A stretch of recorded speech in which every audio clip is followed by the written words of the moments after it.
الدمية اللي قدامك دي بسبب الإعلان بتاعها خلت ملايين الأطفال يكرهوا الدمى. القصة بدأت سنة 1970 لما شركة ألعاب مشهورة كانت بتصنع ألعاب كتير جدا قررت تخترع دمية جديدة باسم بيبي لاف ألوت. وكانت الفكرة الأساسية للدمية دي إنها تفضل تضحك طول الوقت، مجرد ما تضغط على الزر اللي فيها تبدأ تطلع ضحكة غريبة ومزعجة بشكل مرعب.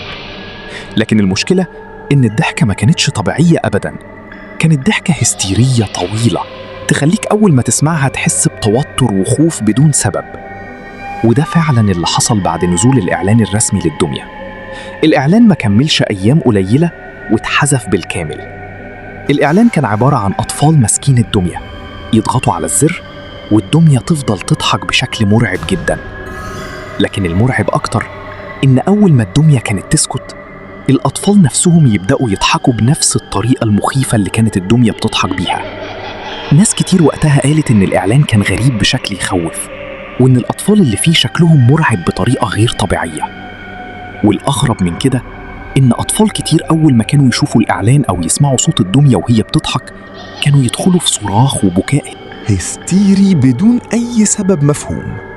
لكن رغم كل الكلام ده في ناس اشترت الدمية فعلا لأولادهم، ومن هنا بدأت القصص المرعبة تظهر.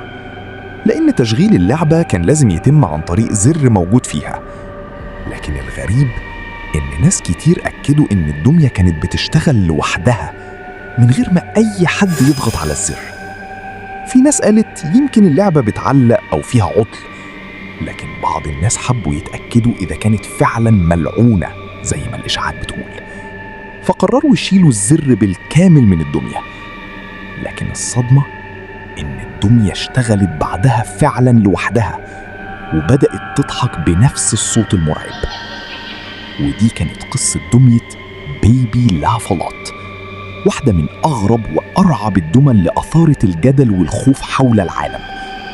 ولو حد من جيل السبعينات أو الثمانينات حضرها أو شافها ياريت يقول لنا، واحكي لنا لو كان عندك دمية كنت بتخاف منها وحصل معاك موقف مرعب مش قادر تنساه من صغرك. قولنا في الكومنتات، وما تنساش تشترك في القناة وتعمل لايك وتشارك الفيديو، واستنوا القصة الجاية.